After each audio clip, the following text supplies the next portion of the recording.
Hello everyone, so welcome back to the Sankalp batch. तो आज हम नेक्स्ट लेक्चर स्टार्ट करने जा रहे हैं। तो yes, finally lecture number 4 complete हो गए हैं एंड लेक्चर नंबर 4 के बाद अब लेक्चर नंबर 5 की बारी है। तो लेक्चर 4 के लास्ट में जो 4.5 लेक्चर था एडवांस्ड थोड़ा सा कॉन्सेप्ट के लिए, उसमें मैंने कुछ क्वेश्चंस दिए थे होमवर्क के लिए। उनको अभी तो मैं डिस्कस नहीं करूंगा, उसको इसके बाद एक लेक्चर में डिस्कस मैं आपको कर दूंगा उनका सोल्यूशन। बट आज हम लास्ट लेक्चर कवर करने वाले हैं और ये चैप्टर को कंप्लीट करने वाले हैं। ठीक है, तो आज के लेक्चर में देखिए क्या क्या होने वाला है।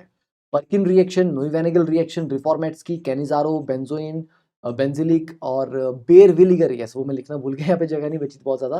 बेयर विलीगर रीअरेंजमेंट रिएक्शन वो भी हम करेंगे। एंड स्टार्टिंग विद आज कुछ नया सीखते हैं। ठीक है, हमारे कल्चर के बारे में, जो जैसे आपने सुना होगा कि मम्मी कई बार बोलते हैं कि बेटा ईस्ट की तरफ सिर करके सोना चाहिए। यस, मैक्सिमम साउथ है, अगर और कोई ऑप्शन आपके पास नहीं है। नॉर्थ की तरफ सिर करके नहीं सोना चाहिए, है ना। बोलते हैं ना कि उम्र घटती है, घर खराब होता है, जब किसी की डेथ हो जाती है तब उनको इस तरह से सुलाया जाता है। ठीक है, कि उनका सिर जो है वो नॉर्थ की तरफ हो। तो मिथ ये बोलता है कि इट इनवाइट्स घोस्ट और डेथ। ठीक है, बट साइंस क्या बोलती है? सेंस नहीं है, इट इज साइंस। ठीक है, science says it is because human body has its own magnetic field. हमारे ब्लड में आयरन होता है ना, तो हमारी बॉडी की भी अपनी एक मैग्नेटिक फील्ड है एंड इसको हार्ट मैग्नेटिक फील्ड बोलते हैं because of the flow of blood. और अर्थ की भी एक अपनी मैग्नेटिक फील्ड होती है। तो जब आप नॉर्थ की तरफ सिर करके सोते हो तो उससे क्या होता है कि दोनों मैग्नेटिक फील्ड एक दूसरे के अगेंस्ट काम करती हैं, राइट।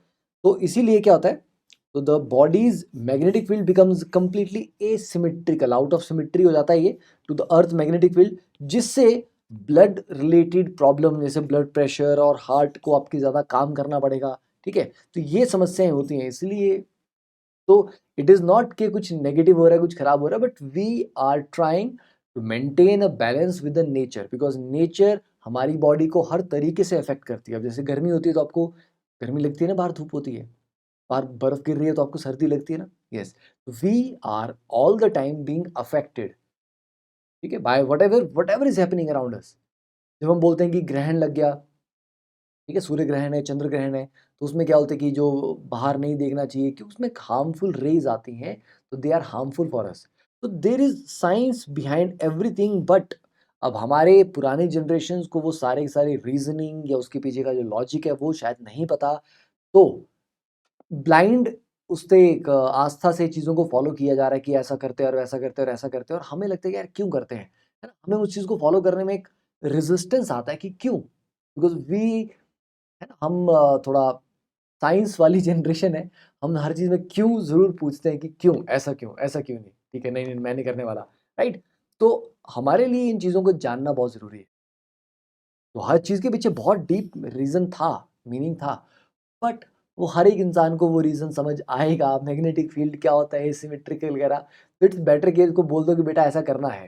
तो इसी तरह से मतलब पीढ़ी दर पीढ़ी ये चीज़ें चलती आई हैं, but they are very very important. ठीक है, मैं भी ऐसा करता था, मुझे भी बहुत ज़्यादा ठीक है सुनने को मिलता था कि नॉर्थ की तरफ सिर करके नहीं सोना है। Now I am like okay, this is the reason.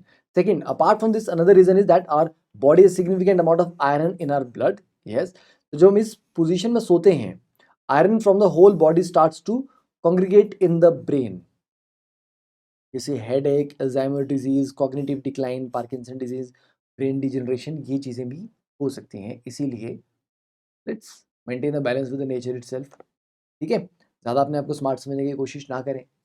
चलिए, तो स्टार्ट करते हैं नोइवेनेगल रिएक्शन के साथ। नोइवेनेगल रिएक्शन में क्या है, अब लोगों के साथ बहुत सारे कंडेंसेशन रिएक्शन यहाँ पे हो गए।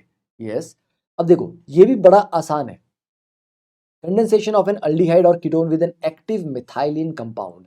एक्टिव मिथाइलिन मतलब जिसके अगल बगल दोनों तरफ अगर कार्बोनिल ग्रुप लगा हो तो वो एक्टिव मिथाइलिन हो जाता है, क्योंकि ये वाला CH2 ग्रुप जो है एसिडिक होता है, इसके दोनों हाइड्रोजन एसिडिक हैं। देखो बड़ा सिंपल सा तरीका है, ये आपका कार्बोनिल आया, ये आपका एक्टिव मिथाइलिन है। चुपचाप अच्छे बच्चों की तरह ये वाला CH मतलब H2O निकाल दीजिए, दोनों का डबल बॉन्ड से जोड़ दीजिए और फॉलोड बाय हाइड्रोलिसिस। तो एस्टर ग्रुप का क्या बन जाएगा, COH और COH, दो बन जाएंगे ना, यहाँ पर भी आपका COH आएगा। और जब बीटा डाई एसिड होता है तो स्लाइटली हीट करने पे CO2 निकल जाएगी, तो एक CO2 निकल जाएगी तो ये बचेगा।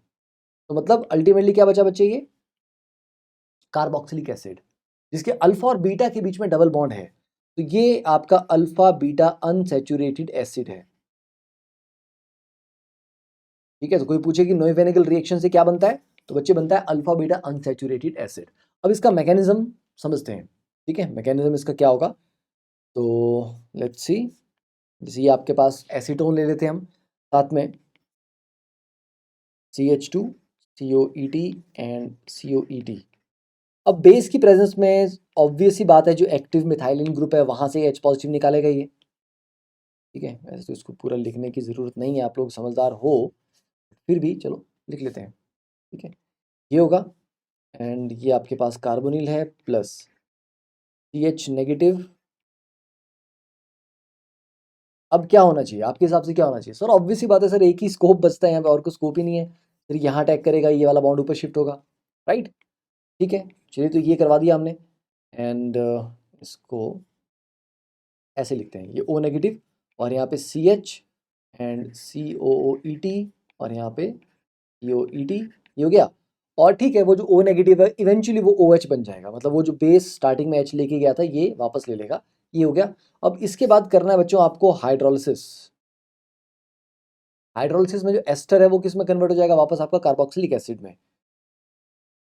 ठीक है, तो ये OH आ गया, CH, यहाँ पर आपका COH, यहाँ पर भी कार्बोक्सिलिक एसिड, एंड अब आप स्लाइटली हीट करेंगे क्योंकि बीटा डाई एसिड है ना, ये कार्बोक्सिलिक एसिड, फिर अल्फा और ये बीटा, बीटा बीटा कीटो जिसको बोलते थे ना। तो बीटा पे जरूरी नहीं कि कीटो ग्रुप हो, बीटा पे कोई भी अनसेचुरेशन है उसमें भी आपका डी कार्बोक्सिलेशन हो जाता है, तो CO2 यहाँ से निकल जाएगी, एंड विल गेट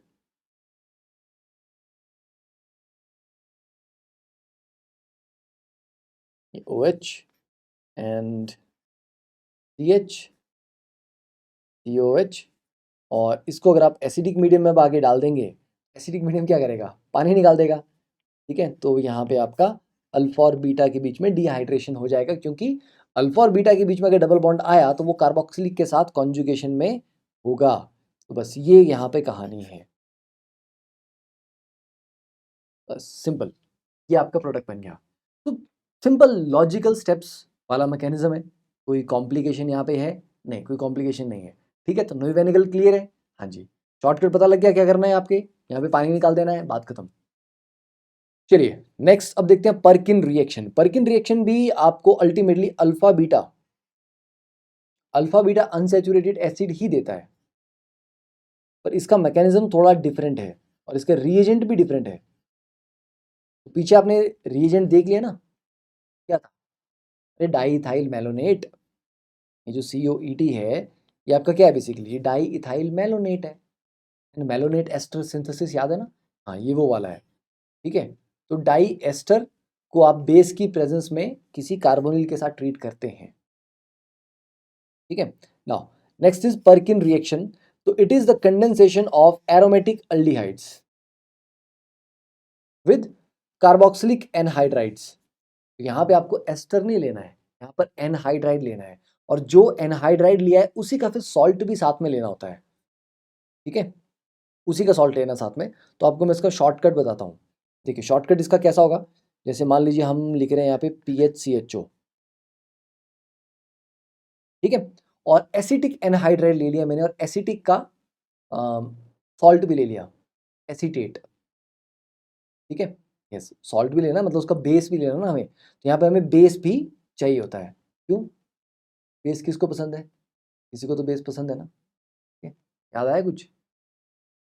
ठीक है, यस, यहाँ पर हमें भी बेस पसंद है, और बेस यूज करने के पीछे मेन रीजन क्या है, देखो अब बेस यूज करने के पीछे, तो यहाँ पर मैं लिखूंगा, हम लेंगे यहाँ पे एसिटिक एनहाइड्राइड। एसिटिक एनहाइड्राइड बना था एसिटिक एसिड से, तो उसी एसिड का मैंने सॉल्ट भी ले लेना है, CH3CO नेगेटिव Na पॉजिटिव ले लिया। ठीक है, अब देखो शॉर्टकट, अब मैं आपको बताता हूँ कि इसमें डायरेक्टली जो प्रोडक्ट बनेगा वो क्या बनेगा। इसमें बच्चों आपका प्रोडक्ट बन जाएगा CH double bond CH COH, alpha beta unsaturated. अब आप बोलोगे सर ये कैसे बना, डायरेक्टली आपने कैसे बना दिया?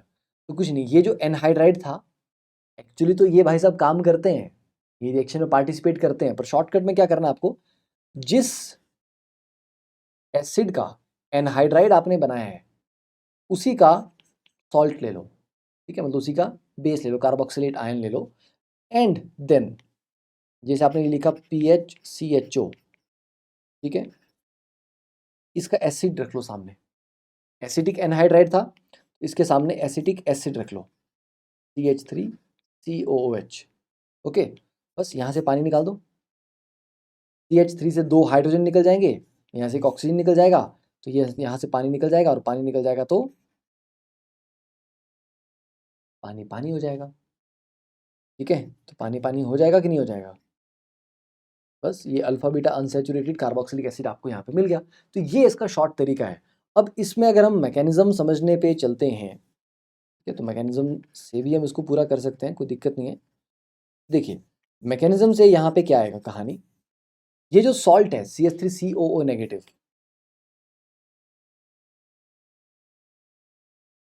ठीक है, ये हो गया, एंड जो सॉल्ट है वो एसिटिक एनहाइड्राइड से H पॉजिटिव निकाल लेगा,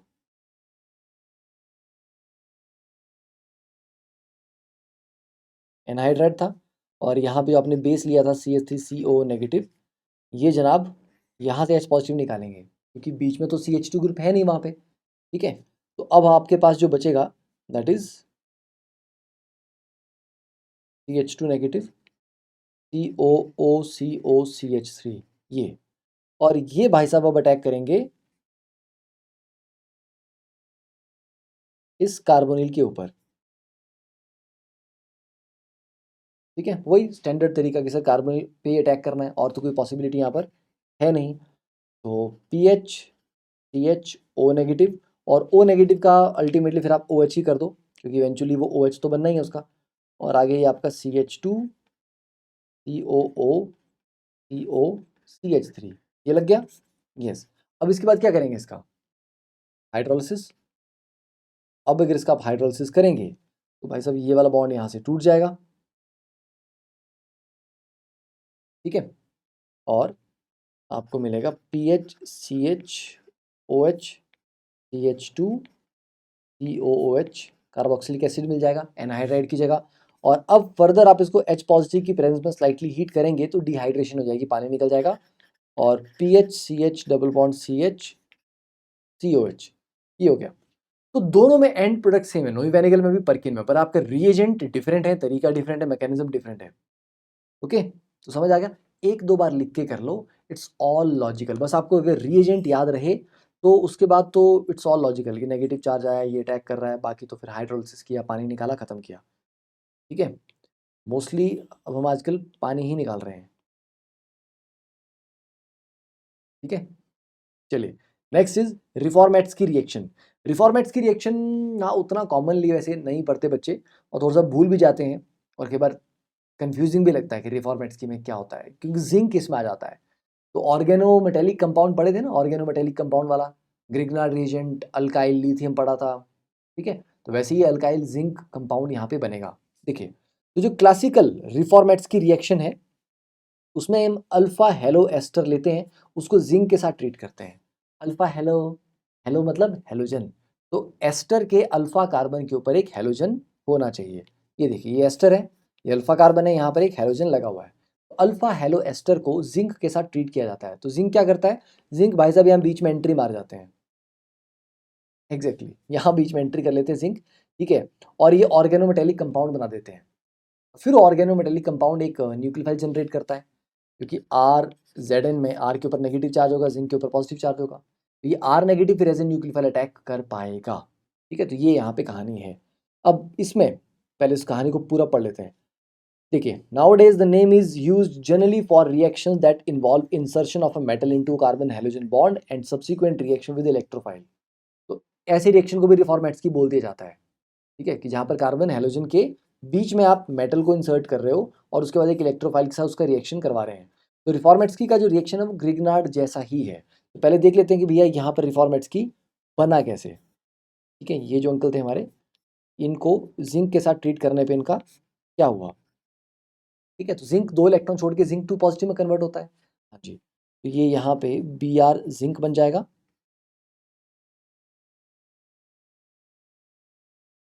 ठीक है। एंड जिंक के ऊपर पॉजिटिव चार्ज, इसके ऊपर नेगेटिव चार्ज, क्यों? क्योंकि जिंक और कार्बन में इलेक्ट्रोनेगेटिविटी का काफी डिफरेंस है, ठीक है। और यहाँ पर ऐसे समझ लो कि अगर आप ये वाला बॉन्ड टूटेगा ही तो बॉन्ड वो कार्बन लेके जाएगा, तो ये वाला पार्ट जो आपका ये अब एक्टिव न्यूक्लियोफाइल की तरह काम करेगा, ठीक है। ये हमारे पास न्यूक्लियोफाइल है, ओके। तो चले अब न्यूक्लियोफाइल को लेके चलते हैं, आगे अटैक करते हैं। तो अटैक के लिए ये भाई साहब हमारी न्यूक्लियोफाइल यहाँ, ये O नेगेटिव, और ये जो O नेगेटिव है ये इस जिंक को बुला लेगा कि अरे मेरे पास आ जाओ। अरे वो वही बात होगी ना, ये R, ये लाइक Mgx ऐसा ही हो गया ना, ये Mg की जगह जिंक है ये। तो जैसे वहाँ पे O नेगेटिव Mgx आप करते थे, ZnX कर लो, नो डिफरेंस। तो ये आपका वो ऐसे लिखते हैं हम, O नेगेटिव एंड मैं भी Mg लिखने लग गया था, ठीक है। ZnPr यहाँ पे, और यहाँ जो न्यूक्लियोफाइल आया देखो, ये वाला जो नया बॉन्ड है, this is the new bond, ठीक है। ये आपका CH4COOET ये बन गया, ओके। अब इसका क्या करेंगे, क्या करेंगे, हाइड्रोलिसिस करेंगे ना भाई, ठीक है। क्योंकि जो COOET है इसका आप फाइनली COH बना सकते हो, बना सकते हो, हाँ, पर बनाना नहीं है, क्यों? क्योंकि हमें फाइनली COET में ही चाहिए ये, ऐसा है, देख लो। तो यहाँ पे हाँ, यहाँ पर तो भाई साहब हाइड्रोलिसिस तो ऊपर लिखा गया है, ठीक है। तो हाइड्रोलिसिस लिखा गया है, एक सेकेंड इसको मैं चेक कर लेता हूँ कि मैंने यहाँ पे चीज़ छोड़ तो नहीं दी है। COOET वाले का ऊपर फर्दर कोई अटैक नहीं, यही बनेगा इसमें, ठीक है, यही बनेगा इसमें। एंड इसके पीछे क्योंकि हम एसिडिक मीडियम में, मतलब सिंपल इसको, ये जो H पॉजिटिव स्टार्टिंग में निकाला गया था, ठीक है, शुरुआत में, वो हम वापस लेंगे, ठीक है। जो अपना H पॉजिटिव निकला था वो वाला वापस लिया जाएगा।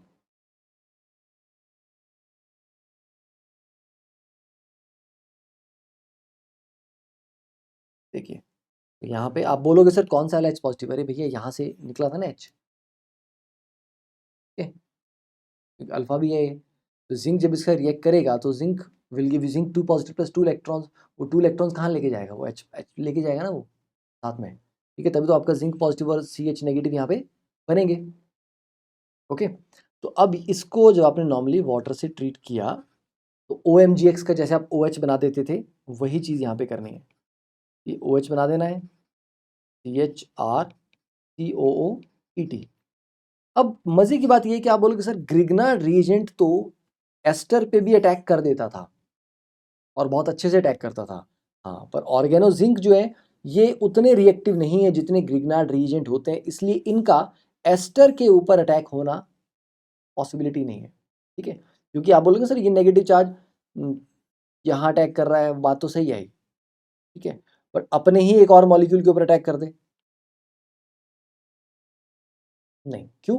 एस्टर उतना रिएक्टिव नहीं है, उतना इलेक्ट्रोफिलिक नहीं है, कार्बोनिल ज्यादा इलेक्ट्रोफिलिक है, और ये ऑर्गेनोजिंक हाईली रिएक्टिव नहीं है ग्रिग्नार्ड जैसा कि जो आया अटैक कर दिया, ठीक है। तो इसलिए एस्टर के ऊपर इसका अटैक होने की चांसेस नहीं है। तो ये आपका आ गया रिफॉर्मेट्स की, ठीक है। तो बीटा हाइड्रोक्सी एस्टर हो गया, ये अल्फा हो गया, ये बीटा हो गया, तो this is beta hydroxy ester formation.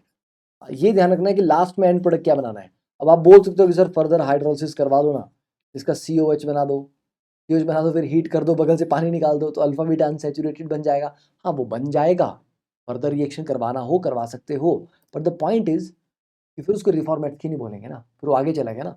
तो सिर्फ बीटा हाइड्रोक्सी एस्टर तक की फॉर्मेशन को रिफॉर्मेट्स की बोल सकते हैं। हाँ, अगर आप आगे करवाना चाहें तो इस COOH को, सॉरी COET को COH में कन्वर्ट कर सकते हैं, फर्दर हीट करके यहाँ से पानी निकाल देंगे, मतलब एसिडिक मीडियम में हीट करके पानी निकाल देंगे, वो हो सकता है, पर एंड प्रोडक्ट अगर आपका डिफरेंट है बीटा हाइड्रोक्सी एस्टर से, तो फिर आप उसको रिफॉर्मेट्स की नहीं बोलेंगे, आप बोलेंगे Reformatsky followed by some more reactions. Next very very important, Cannizzaro reaction. देखिए कैनिजारो रिएक्शन अल्डोल का वैसे तो बंधु है, तो शुरुआत से उम्मीद हमें होती है कि अल्डोल रिएक्शन आ गया तो कैनिजारो भी आने वाला है, पर कैनिजारो को आते आते आते आते बहुत देर लगी, राइट। बिकॉज हाँ एल्डोल और कैनिजारो में सिमिलैरिटीज तो नहीं है, बट दोनों ही अल्फा कार्बन के ऊपर थोड़ा डिपेंड करते हैं कि अल्फा हाइड्रोजन है नहीं है। अल्डोल बोलता है कि मेरे को अल्फा हाइड्रोजन चाहिए, कैनिजारो बोलता है कि भाई साहब चाहिए ही नहीं, नहीं होनी चाहिए। इसलिए अल्डोल और कैनिजारो को लगभग हम इकट्ठे इकट्ठे कर लेते थे, ठीक है, पर इस बार नहीं किया।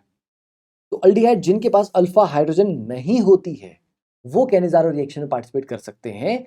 और इसमें क्या होता है बेटा, ये एक डिसप्रपोर्शनेशन रिएक्शन है। डिसप्रपोर्शनेशन आपको पता ही है, same species undergoing oxidation as well as reduction, ठीक है। तो वही मॉलिक्यूल खुद की ऑक्सीडेशन भी करवा रहा है, खुद की रिडक्शन भी करवा रहा है। अब देखो अल्डिहाइड है, अल्डिहाइड की ऑक्सीडेशन से क्या मिलेगा, कार्बोक्सिलिक एसिड, और रिडक्शन से क्या मिलेगा, अल्कोहल। तो मतलब अल्डिहाइड का एक जगह कार्बोक्सिलिक एसिड बनेगा और एक साथ उसका अल्कोहल बनने वाला है, राइट। तो ये एक डिसप्रोपोर्शनेशन रिएक्शन है और ये अल्कलाइन मीडियम की प्रेजेंस में ही होता है, राइट।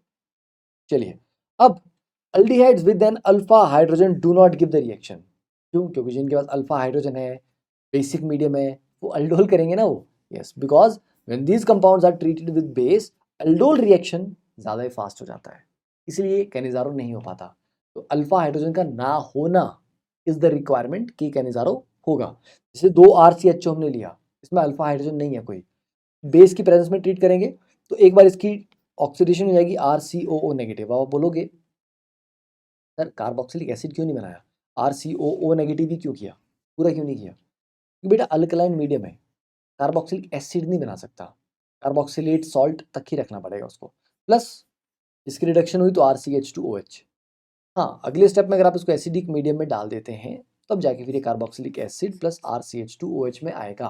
तो एंड प्रोडक्ट में ध्यान रखें, जब भी एग्जाम में क्वेश्चन आए अगर बेसिक मीडियम ही दिया हुआ है तो RCOO नेगेटिव ही रखना है, RCOOH मत बना के आ जाना, समझे। अनलेस अनटिल आपको अगले स्टेप में H पॉजिटिव दिया हो तब जाके RCOOH कार्बोक्सिलिक एसिड बना के आना है। तो अगर बेटा HCHO का करेंगे हम तो यहाँ पर एंड प्रोडक्ट क्या आएगा, आपको 2 मॉलिक्यूल अगर हम लेते हैं, एक बार जनाब ऑक्सीडाइज हो जाएंगे HCOO नेगेटिव और दूसरी बार CH3OH अल्कोहल, और ये फाइनली एसिडिक मीडियम में डालोगे तो HCOH बनेगा। HCOH फॉर्मिक एसिड उतना स्टेबल नहीं होता तो फर्दर टूट सकता है CO2 + H2O में। PHCHO एक बार PHCOO नेगेटिव प्लस PHCH2OH। अब इसमें एक चीज़ याद रखने वाली है, याद ही रखना है इसको, बहुत दिमाग मत लगाना इसके ऊपर। ऑर्थो और पैराफिनोलिक अल्डिहाइड्स, ऐसे एल्डिहाइड जिनमें पैरा पोजीशन के ऊपर, ये मतलब एरोमेटिक एल्डिहाइड जिनके ऑर्थो और पैरा पोजीशन पे फिनोल ग्रुप लगा है, मतलब OH ग्रुप लगा है, वो ये रिएक्शन नहीं देंगे। वहाँ पर रिएक्शन कुछ और ही हो जाएगा, क्योंकि जो OH ग्रुप है उसका हाइड्रोजन भी एसिडिक होता है, तो बेस वहाँ पर अटैक करेगा और रिएक्शन फिर किसी और ही डायरेक्शन में चला जाएगा, ठीक है। अब देखिए ये है एक ही, अब 2 अलग अलग मॉलिक्यूल नहीं लिए, एक ही मॉलिक्यूल में 2 आपके अल्डिहाइडिक ग्रुप हैं। तो ये अल्कलाइन मीडियम में जनाब क्या करेंगे, ये जनाब यहाँ पे इंट्रामॉलिक्यूलर कैनिजारो कर लेंगे, ठीक है। मतलब एक ग्रुप की ऑक्सीडेशन हो जाएगी और एक ग्रुप की रिडक्शन हो जाएगी। जैसे ऊपर वाले की हमने रिडक्शन कर दी, नीचे वाले की हमने ऑक्सीडेशन कर दी, सिंपल। नेक्स्ट ये अल्फा, देखिए अल्फा कीटो कार्बोनिल है, ये अल्फा कीटो अल्डिहाइड है। तो अल्फा कीटो अल्डिहाइड, क्योंकि ये अल्डिहाइड है, ये इसकी अल्फा पोजीशन है, वहाँ पे कीटो ग्रुप लगा हुआ है, ओके। ये भी देता है, हाँ जी, ये इंटरनल कैनिजारो देते हैं, वही चीज़। इंटरनल मतलब अपने ही मॉलिक्यूल में, बाहर किसी और को इन्वॉल्व करने की ज़रूरत नहीं है। तो यहाँ पर क्या हो जाएगा देखो, हाँ, अब आप यहाँ पर सोचेंगे, क्या सोचेंगे कि सर अगर यहाँ पर अगर हमें करवानी है कैनिजारो, सर किसकी ऑक्सीडेशन करें और किसकी रिडक्शन करें, है ना। ये आपको मैकेनिज्म से पता चलेगा ये वाली चीज़, क्योंकि अभी तक मैकेनिज्म हमने किया नहीं है। तो सोचें आप ज़रा, एक सेकंड होल्ड करके, ठीक है, होल्ड नहीं कर रहा हूँ, पॉज कर दो वीडियो को, ठीक है, और पॉज करके सोचो ज़रा कि किसकी ऑक्सीडेशन लग रहा है आपको यहाँ पर, किसकी रिडक्शन आपको यहाँ पे लग रही है, ठीक है, सोच के एक बार देखना, ओके। देखो अब ये आपका है, कार्बोनिल 2 है, पर अल्डिहाइड की रिएक्टिविटी ज़्यादा होती है और कीटोन की कम होती है। तो जो ज़्यादा रिएक्टिविटी वाला होता है, जो ज़्यादा इलेक्ट्रोफिलिक होता है ना, उसकी ऑक्सीडेशन करवानी होती है हमेशा। तो मतलब ये वाला भाई साहब जो इनकी ऑक्सीडेशन हो जाएगी, इन वाले भाई साहब की रिडक्शन हो जाएगी।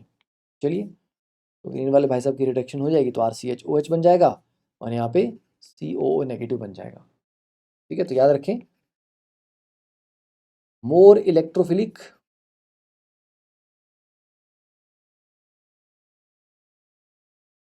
Carbonyl gets oxidised. बस, तो जब भी दो अलग अलग हो, जैसे आपने सिंपल कैनिजारो पढ़ा, ये दोनों मॉलिक्यूल सेम थे, ये वाला दोनों मॉलिक्यूल सेम है। जब दोनों मॉलिक्यूल डिफरेंट होते हैं उसको बोलते हैं क्रॉस्ड कैनिजारो। ठीक है, तो क्रॉस्ड कैनिजारो में क्या होता है, दो अलग अलग मॉलिक्यूल होंगे तो आप डिसाइड नहीं कर पाओगे यार किसकी ऑक्सीडेशन करनी है, किसकी रिडक्शन करनी है। तो बेटा जो ज्यादा इलेक्ट्रोफिलिक था उसकी ऑक्सीडेशन करनी है, सिंपल। अब ये आ गया आपका नेक्स्ट, ये भाई साहब 1,4 डाई अल्डिहाइड। ये भी बड़ा इंटरेस्टिंग है क्योंकि 1,4 डाई अल्डिहाइड में जनाब के पास अल्फा हाइड्रोजन है, और जब एक चेन में दो कार्बोनिल ग्रुप हो और अल्फा भी है, बेसिक मीडियम भी है, तो आप बोलोगे सर ये तो एल्डोल साइक्लाइजेशन हो जाएगी, यहाँ पर नेगेटिव बनेगा, यहाँ अटैक करेगा और रिंग बन जाएगा। पर दिक्कत ये है कि क्योंकि यहाँ पे 3 मेंबर रिंग बनना था जो कि अच्छा स्टेबल नहीं होता, फेवरेबल नहीं होता, इसलिए ये भाई साहब एल्डोल नहीं देंगे। हाँ, 1,4 मतलब 1 2 3 4 की जगह थोड़ा दूर होते, 1,5 डाई अल्डिहाइड होता ना अगर, तो एल्डोल पक्का देता है, फिर दे देता, फिर कोई दिक्कत नहीं थी। पर 1,4 डाई अल्डिहाइड में क्या होता है, अल्फा हाइड्रोजन होने के बावजूद नहीं देगा, साफ मना कर रहा है। ठीक है, तो क्या करेगा ये, एक जगह रिडक्शन कर देगा, ठीक है, और दूसरी जगह पे आपका ऑक्सीडेशन कर देगा। एंड ये यहाँ पे रुकता नहीं है, ये जनाब क्योंकि एक ही चेन में COO नेगेटिव और OH आ गए हैं, तो ये यहीं से आपका एस्टर बना देगा, मतलब कार्बोक्सिलिक एसिड और जो OH ग्रुप है, ठीक है, वो मिलके आपका एस्टर बना देंगे। तो यहाँ पर लेक्टोन फॉर्मेशन हो जाती है।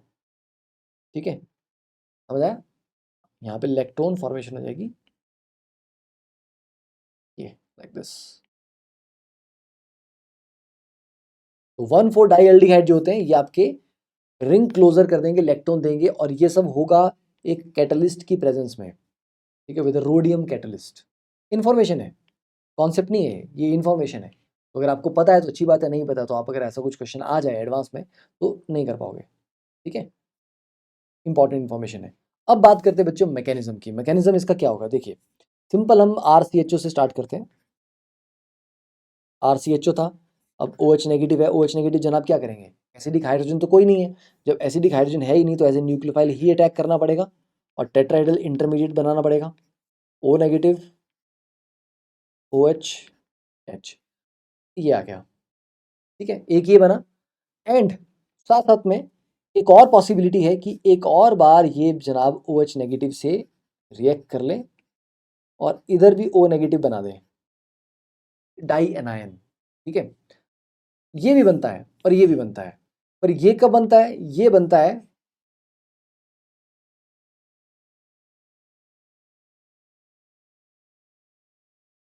ठीक है, just a second, this is formed when higher concentration of base is used. ठीक है, डाई एनायन तब बनाना है जब बेस की कंसंट्रेशन कुछ ज्यादा है। अगले स्टेप में क्या होगा, अगले स्टेप में आपका नॉर्मली जो RCHO था, क्योंकि दो मॉलिक्यूल लेने हैं ना हमें, ठीक है, अब यहां से आप बोलोगे सर क्या अटैक करेगा, कैसे करोगे, क्या होगा। ठीक है, ये नेगेटिव चार्ज अगर नीचे आया और OH को बाहर निकाल दिया तो तुम वापस यहीं पहुंच गए। हाँ, पर यहाँ नहीं पहुंचना है ना, OH को बाहर नहीं निकालना है, तो आप वापस आ जाओगे।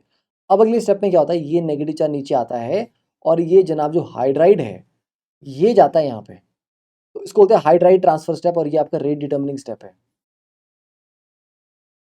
इसको बोलते हैं हाइड्राइड ट्रांसफर स्टेप, और ये स्लो स्टेप है, रेट डिटर्मिनिंग स्टेप है। ठीक है, तो देखना यहाँ पे CO लग गया, OH, राइट, ये अलग हो गया ना, ये पार्ट अलग हो गया, और H नेगेटिव टूट के यहाँ चला गया था, तो यहाँ पर क्या बन जाएगा, जब H नेगेटिव टूट के यहाँ जाएगा, ये बॉन्ड यहाँ पर शिफ्ट होगा, प्लस ये बन जाएगा RCH2O नेगेटिव, और ये carboxylic acid plus RCH2O negative है, और ऑब्वियसली बात है यार ये स्ट्रांगली बेसिक और ये एसिडिक है, तो ये नेगेटिव चार्ज यहाँ से H उठा के अगले स्टेप में क्या दे देगा, ये बोलेगा कि भाई तू बन जा RCOO नेगेटिव और मैं बन जाता हूँ RCH2OH। ये आपका एंड प्रोडक्ट आ गया, समझे? तो ध्यान दो, जिसके ऊपर OH नेगेटिव ने अटैक किया था उसका बन रहा है कार्बोक्सिलिक एसिड। देखो दो अलग अलग ग्रुप होंगे, जैसे यहाँ पर तो चलो ये भी RCHO है और ये वाला भी RCHO है। अगर दो अलग अलग कार्बोनिल कंपाउंड होते तो OH नेगेटिव पहले किस पे अटैक करता? जो ज्यादा इलेक्ट्रोफिलिक होता, और जिस पे पहले अटैक होता है उसी का क्या बनता है, उसी की ऑक्सीडेशन होती है, उसी का कार्बोक्सिलेट बनता है। ठीक है, और ऐसा नहीं कि आप दूसरे वाले इससे नहीं बना सकते थे, सेकंड वाले से भी आप बना सकते हो। अगर higher concentration of base use करेंगे तब भी ये नीचे आएगा, ये जनाब यहाँ जंप करेंगे, तब भी आपको सेम ही चीज मिलेगी, घुमा फिरा के यही मिलेगा। बट ये डाई एनायन तब बनता है जब हायर कंसंट्रेशन ऑफ बेस इस्तेमाल किया जाता है। और ये जो आपका टेट्राहेड्रल इंटरमीडिएट है, अब कई बार क्वेश्चन आता है कि यहाँ पर विड्रॉइंग ग्रुप लगे हों तब रिएक्शन फास्ट होता है कि डोनेटिंग ग्रुप लगे हों तब फास्ट होता है। ठीक है, तो बड़ा मिसलीडिंग से आंसर्स है, कई बुक में आपको उल्टा मिलेगा, कहीं में उल्टा मिलेगा, दोनों आंसर आपको मिल जाएंगे। कुछ बोलेंगे कि इलेक्ट्रॉन विड्रॉइंग ग्रुप में ये फास्ट होता है, कुछ बोलेंगे डोनेटिंग ग्रुप में फास्ट होता है। देखिए ये जो नेगेटिव चार्ज है इसका नीचे आना ही इस H को बाहर पुश करता है। ये O नेगेटिव एक इलेक्ट्रॉन डोनेटिंग ग्रुप है। जब ये दो O नेगेटिव लगते हैं ना तो ये रिएक्शन और फास्ट हो जाता है, मतलब और बेहतर हो जाता है। तो अगर दो O नेगेटिव के लगने से रिएक्शन बेहतर हो रहा है, इसका मतलब ये भाई साहब डोनेटिंग का काम कर रहे हैं ना। O नेगेटिव एक स्ट्रॉन्ग प्लस I ग्रुप है, उसका मतलब ये रिएक्शन जो है ये electron donating group will favour the reaction fast होगा, क्योंकि डोनेटिंग ग्रुप नेगेटिव चार्ज बढ़ाएंगे अनस्टेबल करेंगे इसको, और H को बोलेंगे बेटा जल्दी जल्दी निकल तू। अगर विड्रॉइंग ग्रुप लगा दोगे तो नेगेटिव चार्ज को थोड़ा स्टेबलाइज कर लेंगे, तो उसकी आगे फर्दर रिएक्ट करने की उतनी टेंडेंसी नहीं होगी, तो डोनेटिंग ग्रुप इस रिएक्शन को स्पीड अप करेंगे। ठीक है, तो ये याद रखना। अब जैसे मान लो यहाँ पे हम करते हैं क्रॉस्ड बेंजीन, जैसे हमने ले लिया PHCHO, आई थिंक आगे तो नहीं लिया हुआ है कहीं, वो आगे लिया हुआ है। ठीक है, अच्छा इसमें एक और चीज़ बड़ी इंपॉर्टेंट है नोट करने के लिए, ठीक है, वो साथ साथ में लिख लो। इसका जो रेट लॉ है ना, रेट लॉ क्या होगा? अब क्योंकि ये जनाब हमारा रेट डिटर्मिनिंग स्टेप है। रेट डिटर्मिनिंग स्टेप में कौन कौन था? ये भी इन्वॉल्व है और ये भी इन्वॉल्व है, राइट, दोनों इन्वॉल्व है। हाँ जी, तो ये क्या आपका बेटा, ये तो सर जी रिएक्टेंट है हमारा ओरिजिनल। ओके, और बेटा ये क्या है सर जी? ये है टेट्राहेड्रल इंटरमीडिएट। बेटा ये बना कैसे? सर ये बना था OH नेगेटिव और इस रिएक्टेंट से। अच्छा, तो मतलब इसके बनने में भी तो ये लगा ना? हाँ जी सर, एक्चुअली इसके ऊपर अटैक करना है तो ये तो होगा ही होगा, ये तो ऑलरेडी रेट डिटर्मिनिंग स्टेप का रिएक्टेंट है ही है। ठीक है, देखो ऐसे समझो,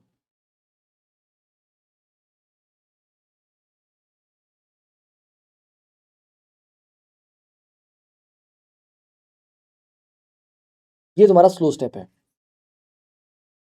तो स्लो स्टेप के जो दो रिएक्टेंट्स हैं वो ये हैं, ये दो बंधु हैं। तो इसका मतलब जो रेट लॉ है, rate is directly proportional to concentration of what, इसकी कंसंट्रेशन एंड इसकी कंसंट्रेशन। पर ये भाई साहब कब बने? जब ये प्लस OH नेगेटिव रिएक्ट किया, तो इसकी कंसंट्रेशन फर्दर किस पे डिपेंड कर रही है? This into OH negative. इसका मतलब हुआ सिंपल, आपका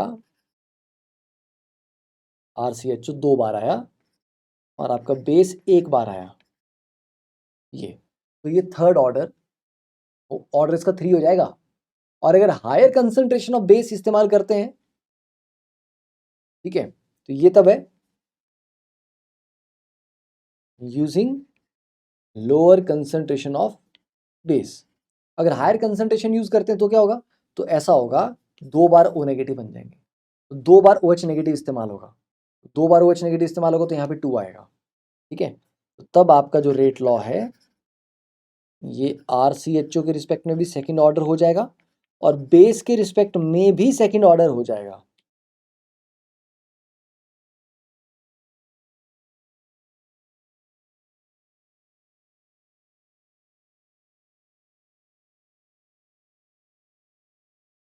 ठीक है, तो ये आपका ओवरऑल ऑर्डर आपका 3 और 4 दोनों हो सकते हैं।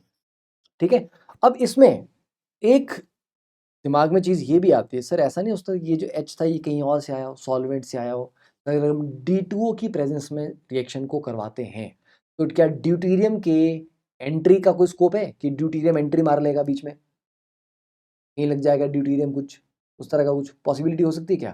चलो इस पॉसिबिलिटी को भी साथ साथ में लिख लेते हैं, क्योंकि ये मेंशन किया जाता है, क्योंकि यही एक तरीका था जिससे पता लगा कि भैया हाइड्राइड ट्रांसफर ही हो रहा है, मतलब सॉल्वेंट का कोई रोल नहीं है। ठीक है, यहाँ पे लिख लीजिए, when reaction was carried out in D2O, ठीक है, ओके, द रिकवर्ड अल्कोहल, क्योंकि अल्कोहल में हुआ ना हाइड्राइड ट्रांसफर, अल्कोहल के पास गया ना वो, वहां से पता लगेगा ना कि वो जो हाइड्राइड गया था वो दूसरे से आया था या सॉल्वेंट से आया था। तो रिकवर्ड अल्कोहल, ठीक है, कंटेन्ड नो ड्यूटीरियम एटम, ठीक है, अल्फा ड्यूटीरियम, क्योंकि अल्फा पे आता ना वो, ठीक है। तो ये कंफर्म करता है कि हाइड्राइड जो था वो टेट्राहेड्रल इंटरमीडिएट से ही आया था, मतलब अल्डिहाइड से ही आया था, सॉल्वेंट से नहीं आया था। नेक्स्ट, और जैसे ये वाला सिंपल सा है, इसके ऊपर प्रीवियस ईयर क्वेश्चन भी बड़े आए हुए हैं कैनिजारो के ऊपर, इंट्रामोलिकुलर कैनिजारो। और जैसे ये है, सिंपल है, इसी के 2 मॉलिक्यूल होंगे, तो पॉज करके एक बार ट्राई कर लो, ठीक है। तो इसी के अगर 2 मॉलिक्यूल होंगे, एक बार CO नेगेटिव बना दीजिए और अगली बार उसी का रिडक्शन करके CH2OH बना दीजिए। नेक्स्ट, ये क्रॉस्ड कैनिजारो, ठीक है, मतलब 2 डिफरेंट डिफरेंट मॉलिक्यूल यहाँ पे इस्तेमाल किए गए हैं। बेटा क्रॉस्ड कैनिजारो में आपको क्या बताया मैंने, जो ज़्यादा इलेक्ट्रोफिलिक है उसकी ऑक्सीडेशन करवानी है। बेटा PHCHO में तो रेजोनेंस होने की वजह से इलेक्ट्रोफिलिक कैरेक्टर कम हो जाता है, HCHO इज सुपर एल्डिहाइड, तो ये ज़्यादा रिएक्टिव है, तो HCOO नेगेटिव बनेगा और PHCH2OH बन जाएगा यहाँ पे, ठीक है, दैट सिंपल। नेक्स्ट इज टिश्चेंको, टिश्चेंको पे जेई में क्वेश्चन आ चुका है, ठीक है, यस, प्रीवियस ईयर जेई में पूछ चुके हैं टिश्चेंको के बारे में। और टिश्चेंको क्या है, टिश्चेंको कैनिजारो का ही एक मॉडिफिकेशन है, ठीक है। यहाँ पर क्या होता है, व्हेन अल्डिहाइड विद और विदाउट अल्फा हाइड्रोजन, ठीक है, अल्फा है not alpha hydrogen are treated with aluminium ethoxide, normal base नहीं, स्पेसिफिकली एल्यूमिनियम इथॉक्साइड, तब जाके क्या होता है, 1 molecule is oxidize and another reduce. तो ये भी कैनिजारो का ही एक वेरिएशन हुआ ना, ये क्या हो गया, यही तो डिस्प्रोपोर्शन यहाँ पर भी हो रही है, एक ऑक्सीडाइज हो रहा है, एक रिड्यूस हो रहा है, बट प्रोडक्ट में आपको क्या मिलता है, एस्टर। 2 अलग अलग चीजें नहीं मिलती कि कार्बोक्सिलिक एसिड अलग मिलेगा और अल्कोहल अलग मिलेगा, नहीं, ऐसा समझ लो कि कार्बोक्सिलिक एसिड और अल्कोहल बने तो थे, पर वो भाई साहब एस्ट्रिफिकेशन में आपको मिल गए और एस्टर बना एंड प्रोडक्ट। तो अगर 2 PHCHO लेते हैं और एल्यूमिनियम इथॉक्साइड आप लेते हो, तो कुछ नहीं है, पहले आप इसका ऑक्सीडेशन कर लो और एक बार रिडक्शन कर लो, और इन दोनों भाई साहब को मिला के एस्टर बना दो, तो ये है टिश्चेंको। तो टिश्चेंको में एंड प्रोडक्ट आपका एस्टर है, पर यहाँ पर आपका डिस्प्रोपोर्शनेशन होता है, तो ये कैनिजारो का एक डेरिवेटिव सा हुआ ये, ठीक है, समझे।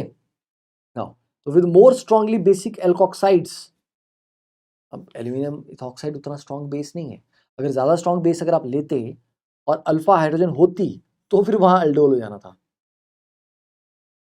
तो टिश्चेंको में ऐसा नहीं है कि अल्फा नहीं ही चाहिए, अल्फा होगा तब भी ये टिश्चेंको कर देता है, प्रोवाइडेड एल्यूमिनियम इथॉक्साइड चाहिए, क्योंकि वो कम बेसिक है, क्योंकि अल्डोल के लिए थोड़ा स्ट्रांग बेस चाहिए होता है, स्ट्रांग बेस लोगे तो अल्डोल कर लेगा, वीक लोगे तो आपका टिश्चेंको हो जाएगा, ठीक है। तो यहाँ पर भी हाइड्राइड ट्रांसफर है, क्योंकि कैनिजारो जैसा मैकेनिज्म यहाँ पर है।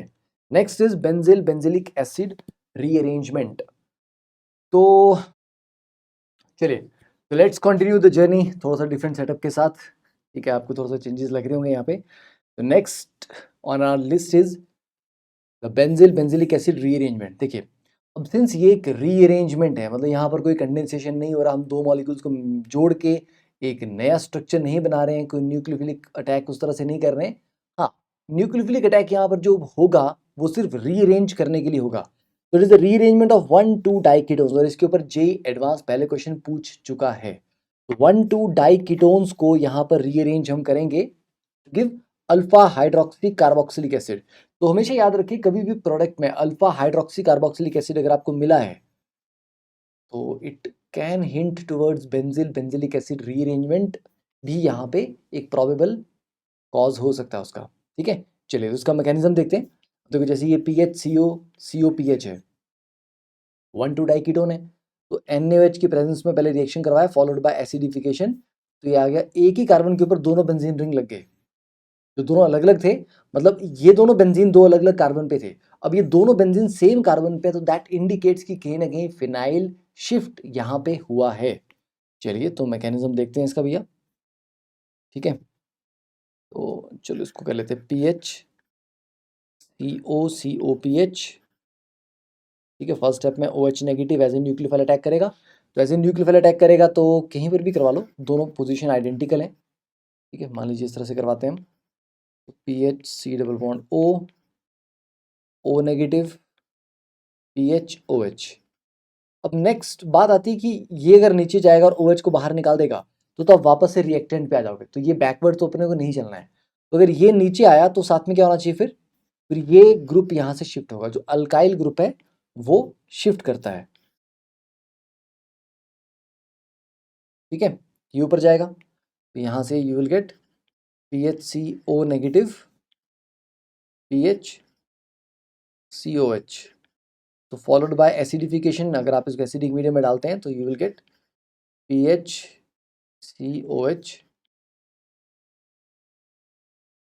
तो आगे ना अल्फा हाइड्रोक्सी कार्बोक्सिलिक एसिड, तो this is our alpha hydroxy acid, simple.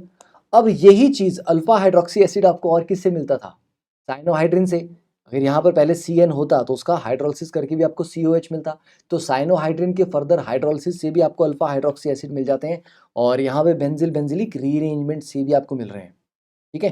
तो ये कॉम्प्लिकेटेड नहीं है, रिएक्शन काफ़ी आसान है, ध्यान से देखना इसको, बस 1,2 डाइकीटोन्स आपको यहाँ पे ये चीज़ याद रहनी चाहिए। चलिए अब दो क्वेश्चन हमारे सामने है यहाँ पे, दोनों क्वेश्चन में क्या होगा, तो बहुत आसान क्वेश्चन है, पर इसके ऊपर टफ क्वेश्चन भी आराम से पूछे जा सकते हैं, और वहाँ पर आपको ध्यान रखना है कि अगर रिंग होगा और रिंग में अल्काइल ग्रुप माइग्रेट करेगा तो रिंग छोटा हो जाएगा। देखो जैसे यहाँ पर अगर आप मैकेनिज्म करें तो फर्स्ट स्टेज में क्या होगा, यहाँ पे आप O नेगेटिव कर लो, यहाँ पे आप OH कर लो, ठीक है, ये रहा। नेक्स्ट स्टेज में ये नेगेटिव चार्ज नीचे आएगा, अब क्योंकि OH बाहर नहीं जाएगा, इस कार्बन पे लगा हुआ जो अल्काइल है, मतलब जो रिंग का पार्ट है वो माइग्रेट करेगा, तो ये ग्रुप माइग्रेट करेगा, ठीक है। तो ये अगर माइग्रेट करेगा तो पहले ये 6 मेंबर रिंग था, अब ये 1 2 3 4 ये 5 इस तरह से हो जाएगा, तो it will become a 5 member ring, तो 5 मेंबर रिंग बन गया, और जहाँ पर माइग्रेट हुआ वहाँ पर O नेगेटिव, और तो देखो ना ये यहाँ पे आ गया, ठीक है, इसके ऊपर O नेगेटिव है, और इसी के ऊपर क्या है, इसी के ऊपर आगे COH है, तो इसी कार्बन पे COH ग्रुप भी होगा, तो फॉलोड बाय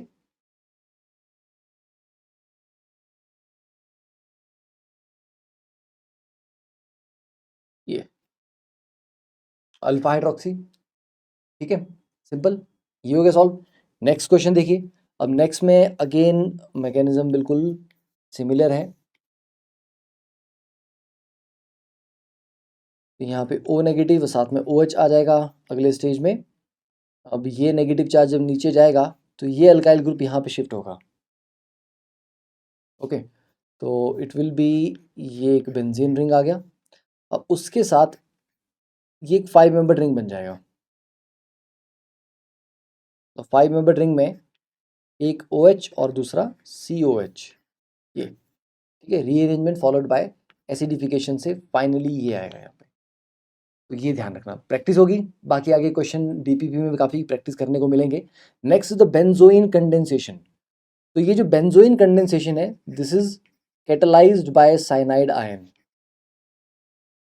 मतलब CN नेगेटिव आयन जो यहाँ पर आप देखेंगे KCN आप ले रहे हो, तो CN नेगेटिव आयन का काम एज ए न्यूक्लियोफाइल अटैक करके वहाँ पर रहना नहीं है, मतलब वो न्यूक्लियोफाइल की तरह अटैक करेगा बट स्टार्टिंग में आएगा और बाद में निकल भी जाएगा, मतलब ये सिर्फ एज ए कैटलिस्ट काम करेगा, रिएक्शन को करवाने में हेल्प करेगा, फाइनली साइनाइड आयन बाहर भी निकल जाएगा। तो during this reaction benzoin is obtained when an ethanolic solution of benzaldehyde is heated with strong alkali potassium cyanide or sodium cyanide, ठीक है, तो साइनाइड यहाँ पर चाहिए हमें एज अ कैटलिस्ट, तो देखिए ArCHO या PHCHO करो, इसका शॉर्टकट बताऊँ आपको, दो मॉलिक्यूल हैं क्योंकि ये कंडेंसेशन है, तो दो मॉलिक्यूल में आप इसको ऐसे याद रख लो, कि ये दो मॉलिक्यूल आपने ड्रॉ कर लिए। बेटे ये वाला जो H है ना, इसको यहाँ पर ट्रांसफर करके ऊपर ले जाओ, ठीक है। या चलो इसको थोड़ा और डिफरेंट तरीके से लिखते हैं, ये ऐसे लिख दिया। तो इस H को आपने मूव करा देना है यहाँ ऊपर, ये सिंगल बॉन्ड OH हो जाएगा और इन दोनों कार्बन को जोड़ देना है, ठीक है। बस ये आपका कंडेंसेशन है। तो PH CH OH जैसा अल्डोल में करते थे, ठीक है, एंड COPH। तो अल्फा हाइड्रोक्सी कार्बोनिल यहाँ पे बन रहे हैं। अल्डोल में आपका बीटा हाइड्रोक्सी बन रहे थे, यहाँ पर आपका अल्फा हाइड्रोक्सी कार्बोनिल बन रहा है,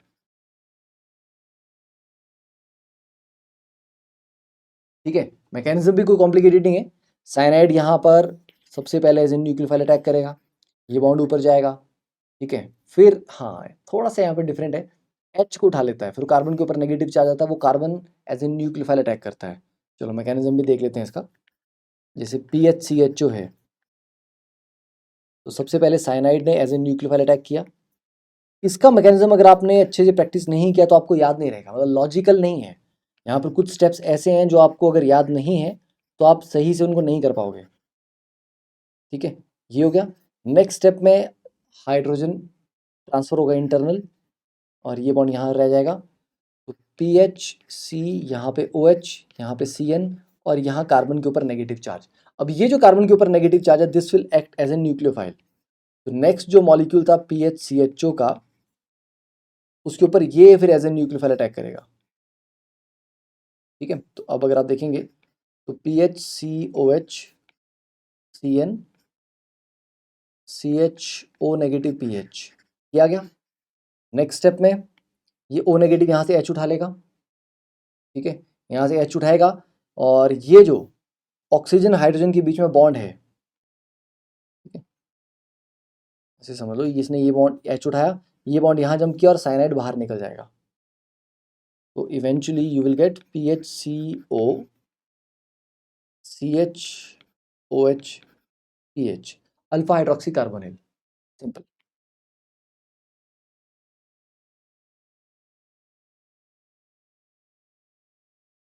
तो लिख के इसको प्रैक्टिस करना जरूरी है। तो अगर प्रोडक्ट में अल्फा हाइड्रोक्सी कार्बोनिल आ रहा है तो आप इस तरीके से बना सकते हो, ठीक है। चलिए, तो बेंजोइन कंडेंसेशन भी हो गया, याद रखना उसमें cyanide as a catalyst use हो रहा है। Next is Baeyer Villiger oxidation. Now Baeyer Villiger oxidation is important क्योंकि यहाँ पर आप कार्बोनिल कंपाउंड को डायरेक्टली एस्टर में कन्वर्ट कर देते हो, ठीक है। ओपन चेन भी कर सकते हो और आपका रिंग वाले मतलब लैक्टोन्स में भी कन्वर्ट कर सकते हो। इसमें होता क्या है बच्चे, किसी भी कार्बोनिल कंपाउंड को, अब मोस्टली वो कीटोन्स होंगे, पर आप अगर अल्डिहाइड लोगे तो अल्डिहाइड से फिर आपको एस्टर नहीं मिलेगा, आपको मिलेगा कार्बोक्सिलिक एसिड। देखो होता क्या है, ये मेरा कीटोन है, इसको जब मैं एक परॉक्सी एसिड से ट्रीट करता हूँ, मतलब RCO3H, परॉक्सी एसिड से जब इसको मैं ट्रीट करूंगा, तो बेटा किसी एक तरफ ऑक्सीजन इंसर्ट हो जाएगी, मतलब इस कार्बोनिल वाले कार्बन और किसी एक अल्काइल के बीच में। अब वो तो या तो यहाँ हो सकती है या फिर यहाँ हो सकती है, तो किसी भी एक जगह अगर बीच में ऑक्सीजन इंसर्ट हो गई तो ये एस्टर ग्रुप बन गया, राइट। अब अगर इसकी जगह पे मान लो ये कार्बोनिल आपका अल्डिहाइड होता और यहाँ पे ऑक्सीजन इंसर्ट होती, तो ये फिर कार्बोक्सिलिक एसिड बनता। तो एक केस आपका इसमें कार्बोक्सिलिक एसिड भी बना देता है प्रोडक्ट में, अगर हम अल्डिहाइड को लें ओरिजिनल। बट मोस्टली जो बेयर विलीगर ऑक्सीडेशन के आपको एग्जांपल मिलेंगे वो कीटोन्स के ही मिलेंगे, तो कीटोन्स को आप कार्बोक्सिलिक एस्टर्स में कन्वर्ट करते हो, जैसे ये है। तो ये सिमेट्रिकल है।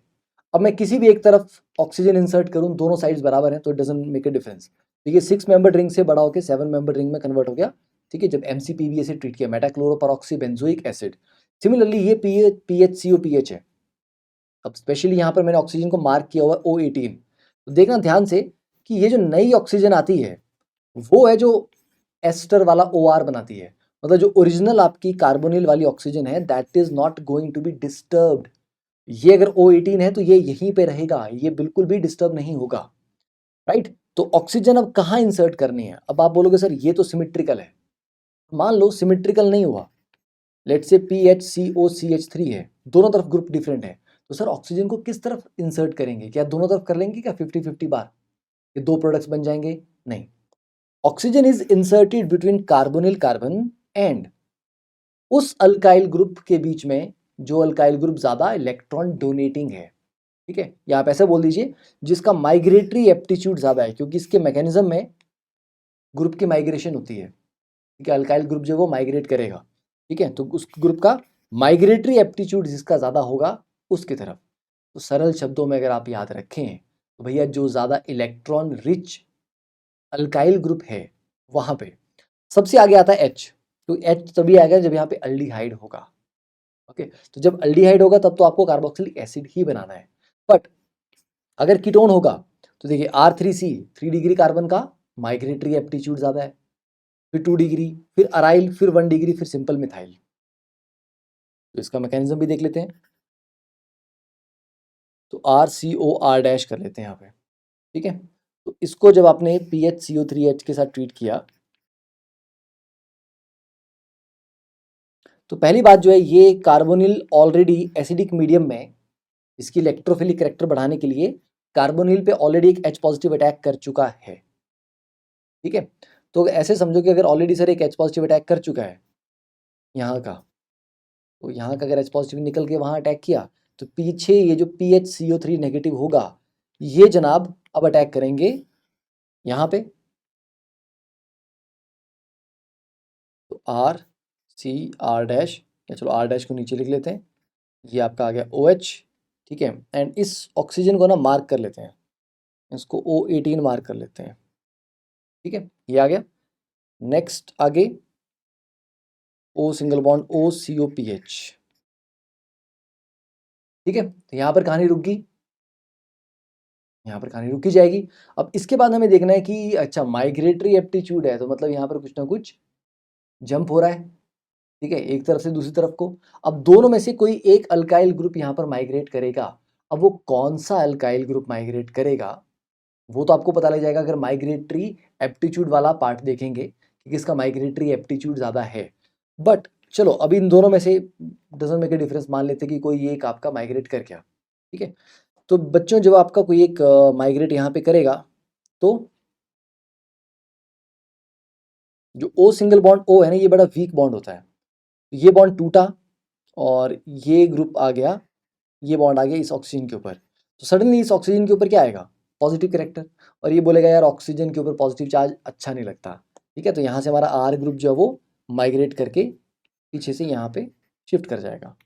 तो इससे हमारे पास जो प्रोडक्ट मिलेगा द नेक्स्ट स्ट्रक्चर RCOH, यहाँ पे पॉजिटिव चार्ज और इस O पे लग गया R- प्लस PHCOO नेगेटिव अलग हो गया और वो COO नेगेटिव H उठा लेगा कहीं से और डन। ये था O18, ठीक है। अब ऐसे समझ लो कि चलो इसने बोला कि भैया ये वाला H मुझे वापस कर दो जो ओरिजिनली मेरे से लिया था, और ये वाला H निकल जाएगा तो यहाँ इनके जो बीच में बॉन्ड है वो यहाँ नीचे जंप करेगा और वहाँ पे वापस से डबल बॉन्ड। ये जो O18 था वो वहीं रहा, वो पहले भी कार्बोनिल वाला था अभी भी वो कार्बोनिल वाला ही है, ये है। तो बस बात ये है कि इन दोनों अल्काइल में से माइग्रेट वो करेगा जिसका माइग्रेटरी एप्टीट्यूड ज़्यादा है, और वो कौन सा है, वो इलेक्ट्रॉन रिच ग्रुप होता है, सिंपल। अब जैसे PHCOCH3 है तो आपने अभी पढ़ा कि बेटा CH3 से ज़्यादा माइग्रेटरी एप्टीट्यूड PH का है, तो मतलब यहाँ पर जो प्रोडक्ट बनेगा वो PH की तरफ ऑक्सीजन इंसर्ट होगी। नेक्स्ट अब यहाँ पर देखो ये कार्बोनिल है, ये CH3 और ये बहुत बड़ा ग्रुप है, ऑब्वियसली इस ग्रुप का माइग्रेटरी एप्टीट्यूड क्या है, ज़्यादा है, ठीक है। तो चलो इसको ड्रॉ ही कर लेते हैं।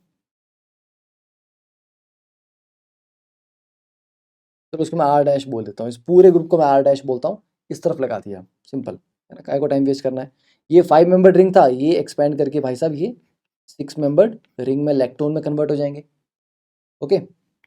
O स्टार वाला है ये यहीं रहेगा, ये कहीं नहीं जाने वाला। तो ये हो गया आपका बेयर विलिगर ऑक्सीडेशन। अब नेक्स्ट थोड़ी सी प्रैक्टिस कर लेते हैं, इससे पहले कि आपको मैं होमवर्क क्वेश्चन दूं तो थोड़ी सी कर लेते हैं बच्चों यहाँ पे प्रैक्टिस। तो predict the product each for each of the following reaction. चलिए pause the video for like 1 minute and try to solve this question. वैसे तो बहुत ही सरल क्वेश्चन है ये, ठीक है, सरल इसलिए भी है क्योंकि आपको OH नेगेटिव दिया है, अल्फा हाइड्रोजन है, इसके पास नहीं है, तो it is simple case of crossed aldol, एक के पास अल्फा है और दूसरे के पास नहीं है, ठीक है। यहाँ पर नेगेटिव चार्ज आएगा, ये भाई साहब वहाँ अटैक करेंगे। बहुत सिंपल सी कहानी है, इस सी एच का बन जाएगा ओ एच, और यहाँ C H, C H three, C O P H, ये बन गया। ये वाला बॉन्ड था जो नया बॉन्ड बना है, और इसमें क्योंकि एक्सटेंडेड कॉन्जुगेशन आगे आ जाएगी तो ऑटोमेटिकली डिहाइड्रेशन भी हो जाएगा। ठीक है, ये ग्रुप आ गया आपका, ये आ गया। This is the final product, simple. चलिए next question, again pause for 1 minute, आराम से सॉल्व करिए इसको 1 मिनट में, और थोड़ा सोच के समझ के क्या होना चाहिए यहाँ पे। पॉज करो भाई, क्या कर रहे हो, हीटिंग नहीं चलेगी, बिल्कुल नहीं चलेगी। ठीक है, देखो तो यहाँ पे NaOH अल्कलाइन मीडियम है, उसके साथ हीट किया हुआ है, क्या अल्फा हाइड्रोजन है? नहीं है। इन भाई साहब के पास है? इनके पास भी नहीं है। ओके, तो अल्डोल तो नहीं हो सकता, है ना, अल्डोल नहीं हो सकता। और कोई एक्टिव मिथाइलिन ग्रुप जैसी कोई चीज़ है? नहीं सर, वैसा भी नहीं है। तो मतलब वैसा कोई पॉसिबिलिटी नहीं, नोए वेनेगल वगैरह उस तरह का कोई चीज़ नहीं है ना। डाई थाइल मेलोनेट कुछ ऐसा ऐसा ग्रुप भी नहीं है अपने पास। अच्छा जी, और कुछ तो Perkin benzil benzilic 1,2 dicarbonyl, नहीं ऐसा भी नहीं है सर। अच्छा, बेरविलेगर ऑक्सीडेशन का स्कोप, नहीं सर। RCO3H भी नहीं है सर, वो भी नहीं है।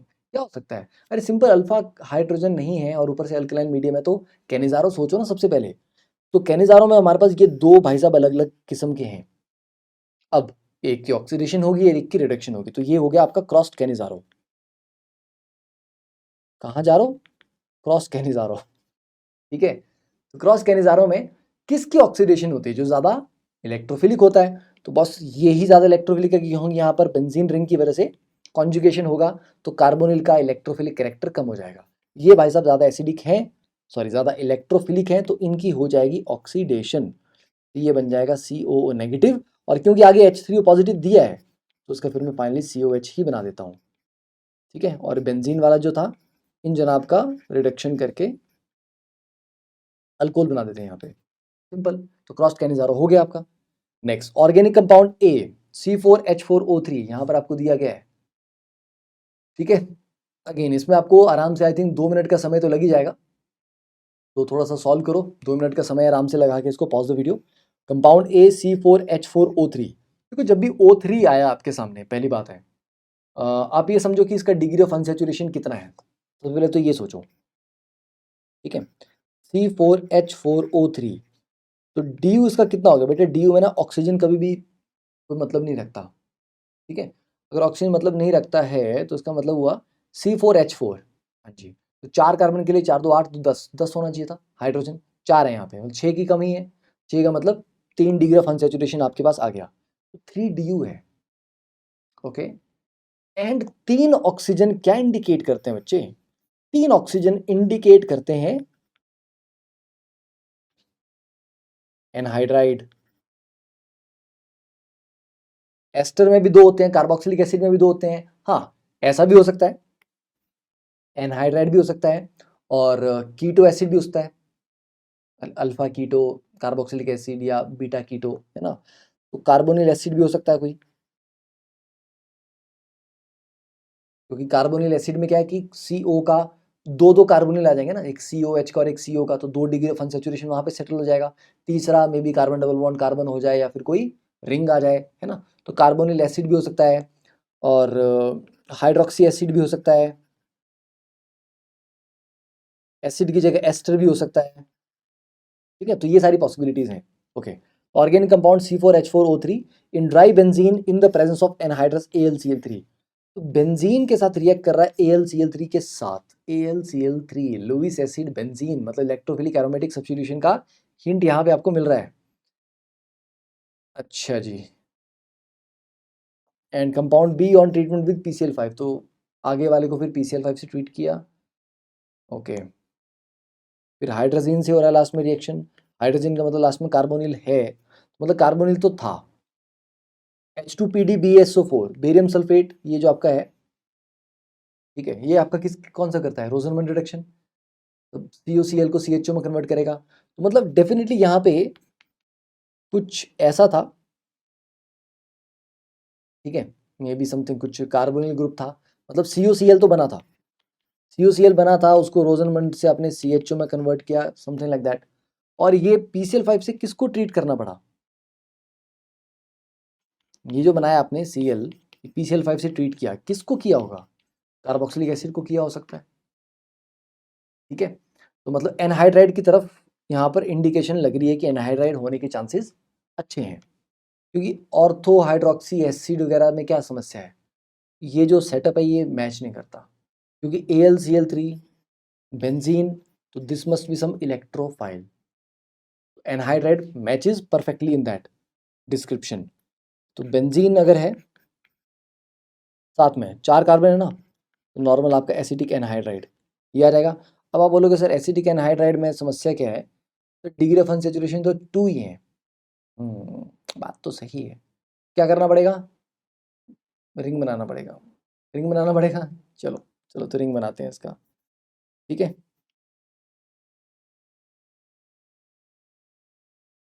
तो इन भाई साहब का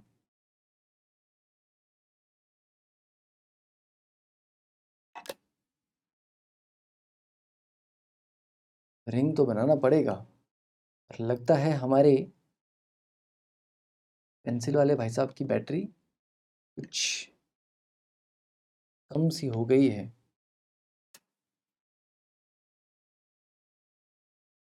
Seems I'll have to pause the video. Yes, battery is back. तो चलिए हमने क्या कहा था, यहाँ पे रिंग बनाते हैं,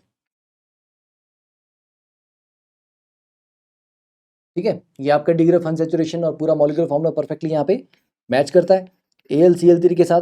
तो यहाँ पे हो क्या जाएगा, क्या हो जाएगा, कुछ नहीं, यहाँ पे AlCl3 का कॉम्प्लेक्स बनेगा, और फिर ये बॉन्ड आपने ब्रेक किया, यहाँ से अटैक किया, तो बेंजीन के ऊपर सिंपली ऐसे लगा लीजिए इसको, CO CH2 एंड COH, ये आपका फाइनली बन जाएगा। तो इसको अगर आप PCl5 से ट्रीट करते हैं, then something like this COCl, और इसका रोजनमंड रिडक्शन करते हैं, पैरेडियम बेरियम सल्फेट, ठीक है। तो this will be something like this, ये बन जाएगा। अब इसका आपने N2H4 हाइड्रोजन से रिएक्शन करवाया, हाइड्रोजन पहले एक जगह अटैक करेगा अल्डिहाइड पे, क्योंकि aldehyde is more reactive than ketone. यहाँ किया, यहाँ पर अटैक करने के बाद क्या लगा उसको, यहाँ अटैक करने के बाद C double bond N NH2, ठीक है। अब ये एक और NH2 क्योंकि है, यहाँ से एक और H2 निकाला जा सकता है, तो ये भाई साहब यहाँ अटैक कर देंगे, यहाँ से H2 निकल जाएगा, और इसके साथ भी आपका रिंग बन जाएगा, ठीक है। तो अल्टीमेटली ये 1 2 3 4 और ये 5 और ये 6 मेंबर रिंग यहाँ पर बन जाएगा। तो फाइनली इस बेंजीन को मैं सिंपल PH लिखता हूँ, PH C double bond N,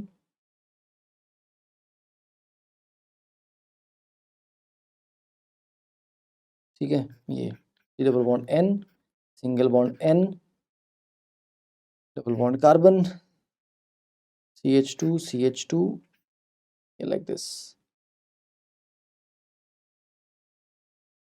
ठीक है। ये आपका फाइनल प्रोडक्ट आना चाहिए, C10H10N2 है 6 7 8 9 10, डिग्री ऑफ अनसैचुरेशन आपका एग्जैक्टली मैच करेगा यहाँ पे। नेक्स्ट, ये आपके लिए थोड़ा सा मैं हिंट दे रहा हूँ यहाँ पे, जस्ट ये एडवांस वाले बच्चों के लिए सिर्फ, रॉबिन्सन एनुलेशन में लास्ट लेक्चर में पढ़ा था, उसका शॉर्टकट है, ठीक है। ये तो चलो क्वेश्चन है प्रैक्टिस करने के लिए आपके लिए, जैसे ये दो आपको स्ट्रक्चर दिए गए हैं कि भैया इनके बीच में रॉबिन्सन एनुलेशन करवाने का प्रोडक्ट क्या बनेगा, तो कुछ नहीं है कि जिसके पास अल्फा हाइड्रोजन है वहां से अटैक होता था पहले, ठीक है ना, पहले माइकल एडिशन होती थी, उसके बाद आपका फॉलोड बाय इंट्रामोलिकुलर अल्डोल होता था।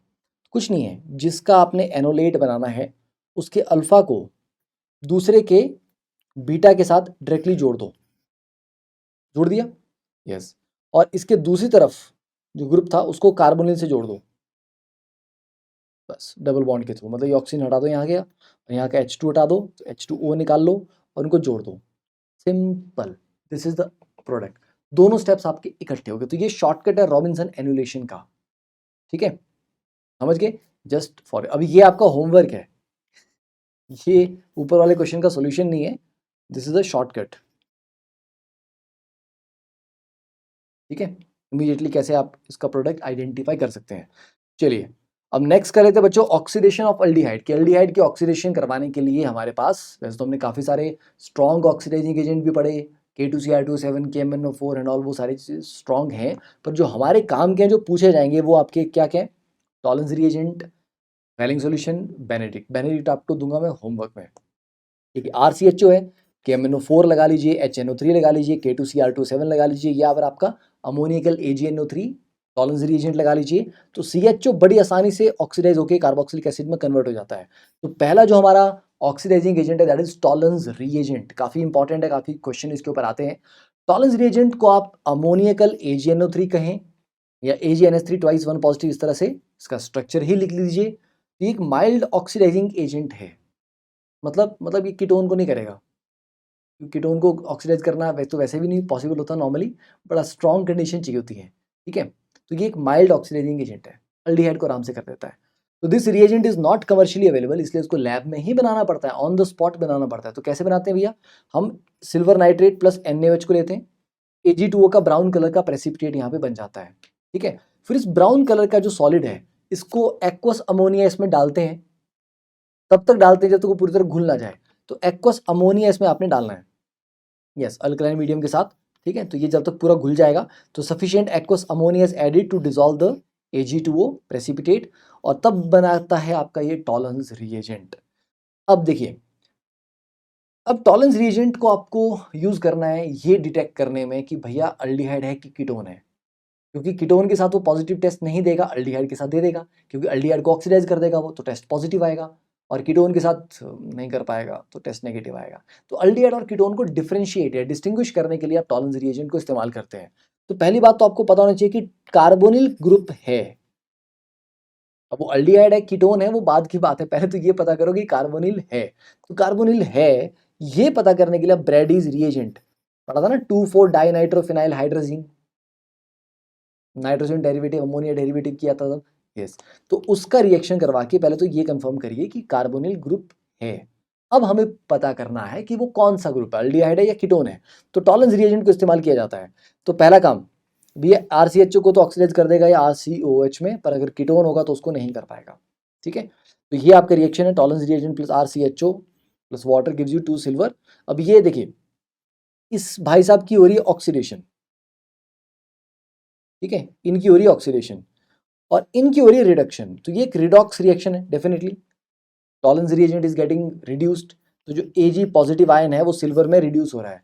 तो जैसे वो सिल्वर में रिड्यूस हो रहा है, ये सिल्वर जो बनेगा प्रोडक्ट में ये चमकेगा, सिल्वर यार शाइनी होता है ऑब्वियस सी बात है, ठीक है।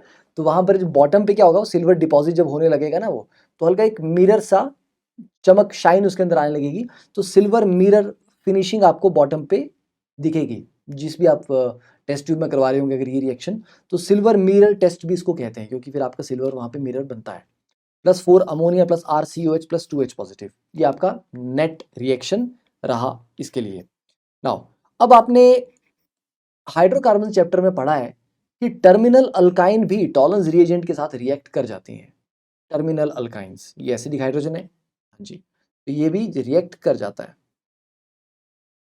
ठीक है। तो ये क्या देता है, RC triple bond C negative Ag positive, silver acetylide, ठीक है, व्हाइट प्रेसिपिटेट देता है ये इसका। तो याद रखना कि टर्मिनल अल्काइंस भी रिएक्ट करती हैं टॉलेंस रिएजेंट के साथ। और कौन कौन करता है, देखिए अल्डिहाइड्स करते हैं, फॉर्मिक एसिड भी करता है, यस। फॉर्मिक एसिड थोड़ा अनस्टेबल होता है, तो वो भाई साहब फाइनली CO2 प्लस H2 में निपट लेते हैं आगे जाके। तो फॉर्मिक एसिड टॉलेंस के साथ भी पॉजिटिव टेस्ट देता है, तो ये ध्यान रखना इस चीज़ का। और एक और आगे हम पढ़ेंगे हमारे फेलिंग सॉल्यूशन, वो भी पॉजिटिव देते हैं फॉर्मिक के साथ। मतलब फॉर्मिक भी सारे माइल्ड ऑक्सीडाइजिंग एजेंट के साथ मोस्टली के साथ आराम से ऑक्सीडाइज हो जाता है। टर्मिनल अल्काइंस कर लेती हैं, 1,2 डाइकार्बोनिल भी कर लेते हैं इसके साथ, यस कर लेते हैं। Hydrazine, hydrazone, alpha hydroxy ketone. Alpha hydroxy ketone कैसे करते हैं, आप बोलोगे सर ये तो कीटोन है, हाँ जी है, और अल्फा पे हाइड्रोक्सी ग्रुप लगा हुआ है, हाँ जी। तो बेटा एक बार इसका इनोल बनाओ, सर जी ये बना दिया। अब देखो ये भी इनोल है, ये भी इनोल है, अगली बार फिर से टॉटोमराइज कराओ, पर अब इसका कीटो इनोल करवा लो, तो यहाँ पर कीटो बन जाएगा और ये अल्डिहाइड बनेगा। तो अल्फा हाइड्रोक्सी कीटोन जो है टॉटोमराइज कर करके थोड़ा सा अपने एक और फॉर्म में कन्वर्ट हो जाता है जिसमें अल्डिहाइड ग्रुप होता है। तो इस अल्डिहाइड ग्रुप के होने की वजह से ये पॉजिटिव टॉलरेंस टेस्ट दे देगा। नेक्स्ट हमारा है फेलिंग सॉल्यूशन। फेलिंग सॉल्यूशन को दो पार्ट में लिया जाता है, Fehling solution A and Fehling solution B. ठीक है, तो ये है alkaline solution of copper 2 positive ion, जिसका कॉम्प्लेक्स बनाया जाता है विद सोडियम पोटेशियम टार्ट्रेट। ठीक है, तो इसके दो पार्ट हैं, ए और बी। ए आपका simple copper sulphate solution, B आपका alkaline solution of sodium potassium tartrate, जिसको रॉशेल सॉल्ट भी बोलते हैं। जब इन दोनों सॉल्यूशन को मिक्स करते हैं तो एक डार्क ब्लू कलर का या डीप ब्लू कलर का सॉल्यूशन बनता है, मतलब एक कॉम्प्लेक्स बनता है, उसका कलर आपका डीप ब्लू आता है। तो देखो पहले copper sulphate plus NaOH hydroxide बना, फिर इस हाइड्रोक्साइड को आपने सोडियम पोटेशियम टार्ट्रेट के साथ ट्रीट किया। ठीक है, तो क्या आई थिंक यहाँ पे आपका एक सोडियम और एक पोटेशियम लगना है ना? यस, दोनों में सोडियम लगा दिए, ध्यान रखना इसका, चेंज कर लेना। ये आपका बना कॉम्प्लेक्स, ये आपका ब्लू कलर कॉम्प्लेक्स है। तो ये जो कॉम्प्लेक्स है ये थोड़ा अनस्टेबल होता है और ये टूट के कॉपर हाइड्रोक्साइड बनाता रहता है, वो आगे जाके रिएक्शन करता है। तो ये आपका एक्टिव कंपोनेंट है जो मेन रिएक्शन करवाने में काम करता है। तो अल्डिहाइड्स की ऑक्सीडेशन होगी, कार्बोक्सिलिक एसिड में कन्वर्ट होंगे जस्ट लाइक टॉलरेंस, और रेड ब्राउन प्रेसिपिटेट आता है यहाँ पर CU2O का। यहाँ सिल्वर मिरर आता था पीछे, यहाँ आता है red brown precipitate of CU2O। ठीक है, और aromatic aldehyde like PHCHO benzaldehyde ये टेस्ट नहीं देते, ये डिफरेंस है। टॉलरेंस दे देगा पर फेलिंग नहीं देगा। अल्फा हाइड्रोक्सी कीटोन हाँ वो भी देते हैं, फॉर्मिक वो भी दे देते हैं। तो RCHO plus copper 2 positive plus 5OH negative gives you RCO negative plus CU2O plus 3H2, this is the net reaction. और ये आपको मैंने समझाई दिया अभी कि टार्ट्रेट कॉम्प्लेक्स जो है वो एज अ ऑक्सीडाइजिंग एजेंट यहाँ पे काम कर रहा है, मतलब वो मेन हमारा क्या है, वही हमारा मेन काम करने वाला इंसान है भैया, जो काम करता है, बाकी तो चुपचाप यहाँ पे चिल मार रहे हैं। तो ये धीरे धीरे डिकम्पोज करता रहता है कॉपर हाइड्रोक्साइड में in the presence of alkaline solution. अब important part, it can be used as a generic test for monosaccharides. Biomolecules में पढ़ेंगे आप मोनोसैकेराइड्स, जो फर्दर और सिंपलर उसमें नहीं तोड़े जा सकते कार्बोहाइड्रेट्स में। ठीक है, तो मोनोसैकेराइड्स की आइडेंटिफिकेशन के लिए यूज कर सकते हैं रिड्यूसिंग शुगर लाइक माल्टोस, जिनमें एक ऑक्सीडाइजेबल ग्रुप होता है ना, जैसे CHO ग्रुप जिनमें प्रेजेंट होता है। ठीक है, तो ये पॉजिटिव रिजल्ट देगा एल्डोस मोनोसैकेराइड्स के साथ। एल्डोस मतलब जिनमें CHO ग्रुप है, क्योंकि CHO ग्रुप जो था उसको इजीली हम ऑक्सीडाइज कर पाएंगे, है ना, तो ऑक्सीडाइज कर पाएंगे तो रिएक्शन पॉजिटिव आ जाएगा, रिजल्ट आपका पॉजिटिव आएगा। बट ये कीटोज मोनोसैकेराइड्स के साथ भी पॉजिटिव रिजल्ट देता है। बोले सर एल्डोज के साथ तो समझ आता था CHO ग्रुप है, सर कीटोज के साथ क्यों, उसमें तो CHO ग्रुप नहीं है, उसमें तो कीटोन ग्रुप है। हाँ, क्योंकि कीटोज मोनोसैकेराइड्स हैं वो वापस से भाई साहब एल्डोज में कन्वर्ट हो जाते हैं बेसिक मीडियम में, और वो जो एल्डोज बनेगा वो आगे रिएक्ट कर जाएगा। अब बोले सर ये क्या कीटोज एल्डोज, सर ये क्या कर रहे हो, सर दिमाग में सारा कार्बोनिल ना मतलब कि खिचड़ी हो गई है। जब आप ये कार्बोनिल के बाद जब आप बायोमोलिक्यूल्स फाइनली पढ़ लोगे, ठीक है, तब आपको रिलेट कर पाओगे इसके साथ क्या हो रहा है यहाँ पे। तो आपको एक राउंड में फिर से पढ़ना पड़ेगा इसको, या बड़े ध्यान से शांति से बैठ के पढ़ना पड़ेगा, थोड़ा इसके साथ एक्स्ट्रा किताब एक्स्ट्रा पढ़नी पड़ेगी। और Fehling solution can also be used to screen for glucose. Glucose को आइडेंटिफाई कर लेगा ये, है ना, यूरिन में अगर ग्लूकोज है तो मतलब ये डायबिटीज भी डिटेक्ट कर सकता है। देख लो काम की चीज़ है। तो बच्चों यहाँ तक था हमारा ये। अब नेक्स्ट है आपका DPP। तो DPP में आपको यहाँ पर 30 क्वेश्चन दिए गए हैं, 30 क्वेश्चन के आगे इसका आंसर की भी दिया गया है, तो आपको ये DPP करनी है सॉल्व। इसके बाद बहुत ही सिंपल सरल क्वेश्चंस हैं इसके बाद फिर। तो ये DPP आपका JEE मेन और नीट वाले बच्चों के लिए 30 क्वेश्चन, बाकी हमने जितने प्रैक्टिस कर लिए मोर देन सफिशिएंट। फिर एक फुल एंड फाइनल DPP हम करेंगे। फुल एंड फाइनल मतलब कार्बोनिल प्लस कार्बोक्सिलिक सारा मिला के एक फुल एंड फाइनल DPP हम करेंगे लास्ट में। ठीक है, और एक होगा फिर JEE एडवांस के लिए अलग से कुछ सिलेक्टेड अच्छे वाले क्वेश्चन जो सिर्फ हम JEE एडवांस के लिए ही करेंगे। ठीक है, ओके, तो ये 30 क्वेश्चन कर लीजिए। बाकी फंडामेंटल्स पे मैं हमेशा बोलता हूँ organic chemistry is all about fundamental. आप कितने भी क्वेश्चन सॉल्व करो, क्वेश्चन सॉल्व करने से कॉन्सेप्ट कभी भी समझ नहीं आता या याद नहीं रहता। कॉन्सेप्ट समझ आने से क्वेश्चन जल्दी सॉल्व होना स्टार्ट होते हैं। तो ज़्यादा नंबर ऑफ क्वेश्चन सॉल्व करने के पीछे कभी नहीं भागना है। कॉन्सेप्चुअल क्लैरिटी के ऊपर मेहनत करो, हमेशा कॉन्सेप्ट्स के ऊपर मेहनत करो, ड्रॉ करो बार बार मैकेनिज्म क्या क्या होते हैं, स्ट्रक्चर लिखो, नोट्स बनाओ, इंटेलिजेंट नोट्स बनाओ, ठीक है। तो मेहनत वहाँ करने की ज़रूरत है, क्वेश्चंस ऑटोमेटिकली हो जाएंगे। Okay, done. चलिए, तो इसके साथ कार्बोनिल कंपाउंड चैप्टर का ऑफिशियल समाप्ति हो गया कंप्लीट। इसके बाद कार्बोक्सिलिक एसिड करेंगे हम। कार्बोक्सिलिक एसिड भी बहुत कॉम्प्लिकेटेड नहीं है, क्योंकि कार्बोक्सिलिक एसिड में मेन मसाला क्या है, फंडामेंटल आपने सारे कार्बोनिल में पढ़ लिए, सारे फंडामेंटल पढ़ लिए, बहुत सारे तो हमने रिएक्शन भी पढ़ लिए। कार्बोक्सिलिक एसिड की प्रिपरेशन देखो कितने सारे रिएक्शन में हुई, ठीक है। अब कुछ की ऐसे नेम रिएक्शन जो कार्बोक्सिलिक के ही हैं, ठीक है, तो कुछ वो करने हमने, ठीक है। तो कुछ की नेम्ड रिएक्शंस है, कुछ प्रेपरेशन रिएक्शन है, थोड़ा एसिडिटी वाला पार्ट आ जाएगा, कार्बोक्सिलिक एसिड की एसिडिटी वगैरह वो अपने जीओसी में पड़ी होती है, एसिडिटी बेसिसिटी वाले पार्ट में, पर थोड़ा बहुत यहाँ फिर से रिवाइज कर लेंगे। तो वो वाला पार्ट बचा बस, कार्बोक्सिलिक एसिड उसकी डेरिवेटिव्स का, फिर अमीन्स एंड बाकी बायोमोलिक्यूल पॉलीमर ऑलरेडी कवर्ड है, ठीक है। चलिए, तो अच्छे से इसको पढ़ो, अच्छे से प्रैक्टिस करो, and all the very best. I hope you like the lecture. अगर अच्छा लगा तो do tell your juniors, your friends about this, because ये पूरा कंटेंट बनाने में बहुत बहुत बहुत मेहनत जाती है, ठीक है। बट द पॉइंट इज कि क्वालिटी कहीं पर भी कॉम्प्रोमाइज़ नहीं होना चाहिए, और वो नहीं होता है, ठीक है। अंडर एक्सट्रीम कंडीशन भी I never ever try to dilute the quality, इसको जल्दी जल्दी करके निपटाते हैं, ये छोड़ देते हैं, नहीं इन्वॉल्व नहीं। जहाँ मुझे लगता है ये अच्छे क्वेश्चंस हैं, इंक्लूड करने हैं, तो वो करने हैं, ठीक है। तो इसीलिए डू रिकमेंड इट, अगर आपको ये अच्छा लगे कोर्स, तो दैट्स इट, थैंक यू।